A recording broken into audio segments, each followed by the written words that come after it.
Periods के time sex करना चाहिए और एक और आता है प्रेगनेंसी के टाइम पर।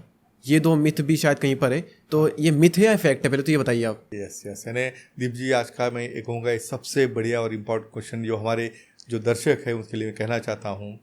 प्रेगनेंसी होना नॉर्मल कोर्स है, मेंसेस आना ये भी नॉर्मल प्रोसेस है, नेचर ने दी है। आपको पता होगा, देखो पुराने ज़माने में ऐसा पीरियड आने के बाद वो लेडी को हम एक साइड में बिठाते थे, वे कुछ काम मत करो, आराम करो। क्यों बनाया होगा ये? ऑलरेडी ब्लीडिंग शुरू रहता है, उनके अंदर वीकनेस आता है, उनके अंदर बाद में इवन क्या बोलते हैं रूटीन काम करने के लिए भी शक्ति नहीं रहती है। तुम ऐसा कोई बैठने देता है क्या उन्हें? तो प्रथा बना के उनको आराम करने की सिस्टम निकाली, एक पार्ट हो गया। अभी दूसरा साइंस क्या बोलता है कि मेंसेस वाले पीरियड में हार्मोन्स चेंज होते हैं। हार्मोन्स चेंज होने के बाद में वहाँ पे ब्लीडिंग हो रहा है, क्लॉट्स निकल रहे हैं, इवन इच्छा शक्ति भी बढ़ती है। अभी ऐसे केस में कुछ केस, हर केस अलग है, कुछ फीमेल पार्टनर को एक्साइटेशन होके उनका परमिशन होगा तो करेक्ट, तो ऐसे केसेस में एक्ट करोगे तो वहाँ पे ऑर्गेजम होने की वजह से जो यूट्रस के मसल कांटेक्ट होते हैं, कांटेक्ट होके उसका ब्लड स्पिलिंग निकल जाता है और जो 4-5 दिन फ्लो चल रहा है ना वो कम समय का होता है।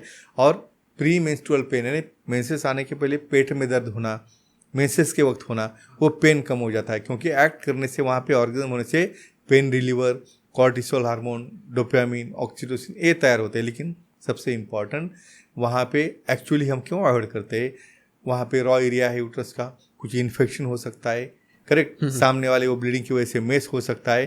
तो ये ऑल डिपेंड करता है हर एक के परमिशन के ऊपर और कौन कितना कंफर्टेबल है उसके ऊपर। अभी रही बात प्रेगनेंसी की, देखो प्रेगनेंसी होने के बाद 3 ट्राइमेस्टर रहते हैं। पहले 3 महीने स्टार्टिंग वाला जब हार्मोन बोलते हैं, हार्मोन ह्यूमन गोनेटोन बढ़ता है, थोड़ा नौशिया वॉमिटिंग रहेगा, दिल नहीं करेगा, तो पहले 3 महीने छोड़ने के बाद बीच वाले पीरियड में ब्लैडर ऊपर आ जाता है, तो ये सिम्टम बंद होते हैं। तो 3 महीने से लेके आखिर तक 7-8 महीने तक आप एक्ट कर सकते हो। लेकिन कैसे? सबसे इम्पॉर्टेंट, किसी भी प्रकार से सामने वाले पार्टनर के पेट के ऊपर प्रेशर नहीं आना चाहिए, क्योंकि मोस्ट इम्पॉर्टेंट यहाँ पे सेक्स पोजीशन में जो बोलता हूँ 476 क्यों बनाई है, ये पीरियड में बहुत स्लो थर्स्टिंग करके उन्हें करना चाहिए। यहाँ पे फीमेल लेइंग डाउन है, मेल स्टैंडिंग में है, ये पोजीशन लेनी है। और कुछ रेयर केसेस में प्लासेंटा प्रीविया, मतलब किसका प्लासेंटा समझो सोनोग्राफी करके देखा है उसके मुंह के ऊपर है, किसको बैड ऑब्स्टेट्रिक हिस्ट्री है, किसको पहले अबॉर्शन की हिस्ट्री है, किसको लैक्स सर्विक्स है, तो ऐसे केस में जो विशेषज्ञ देखेंगे सेक्सोलॉजी एनालिस्ट, वो एडवाइस करेंगे तो ही करना है, नहीं तो नहीं करना है, या कभी कभी गैप देना है। यानी ये सबसे बड़ी मिथ है कि प्रेगनेंसी में सेक्स नहीं करना चाहिए, ऐसा नहीं होता है। इनफैक्ट मैं कहूँगा इसका एडवांटेज क्या होता है कि प्रेगनेंसी में भी ऑर्गेजम होगा तो पेल्विक फ्लोर कॉन्टैक्ट और रिलैक्स होते रहेगा, और जब डिलीवरी होनी है उस वक्त सीजर की ज़रूरत नहीं पड़ती है, क्योंकि वो मसल को आदत है कॉन्टैक्ट और रिलैक्स होने की, और जो बच्चे का हेड साइज रहता है टोटल उतना भी वो डायलेटेशन होके वो बाहर आता है। तो सबसे बड़ा एडवांटेज मैं कहता हूँ ये एक्टिविटी का है। लेकिन कंसेंट और सेक्सोलॉजी एनालिस्ट का ओपिनियन और सेफ्टी और सामने वाले की भी इच्छा ये इंपॉर्टेंट रहती है। तो कब तक कर सकते हैं? 7वें महीने तक? तीसरे महीने से लेके 8 महीने तक कंफर्टेबली कर सकते हो, लेकिन प्रकार अलग है। जो तीसरे महीने का क्या कंडीशन है? First second month?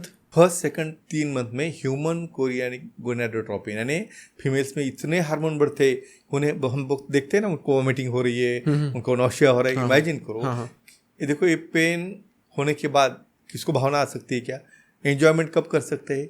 कुछ प्लेजर मिलेगा तो वॉमिटिंग हो रही है, बेल्चिंग हो रहा है, पेट दुख रहा है, नहीं करेगा कोई। तो 3 महीने में सब चेंजन रहते हैं, बाद में बॉडी एक्सेप्ट करती है क्योंकि यूट्रस ऊपर आता है, प्रेशर कम होता है, और डेफिनेटली 3 से लेके 7-8 महीने तक आप कर सकते हैं। लेकिन ये जो सेफ्टी प्रिकॉशन मैंने बोले वो, और सबसे आगे कंसेंट यानी परमिशन सामने की नहीं होगी तो आपको किसी भी तरह से वहाँ पे नहीं करना चाहिए, अदरवाइज उसका मीनिंग बदल जाता है। ओके दोस्तों, डीप कास्टिंग की अगर ये क्लिप आपको हेल्पफुल लगी हो तो आप हमें फ्री में सपोर्ट कर सकते हो, सिर्फ और सिर्फ सब्सक्राइब बटन पे क्लिक करके। तो मिलते हैं नेक्स्ट क्लिप में। Thank you so much.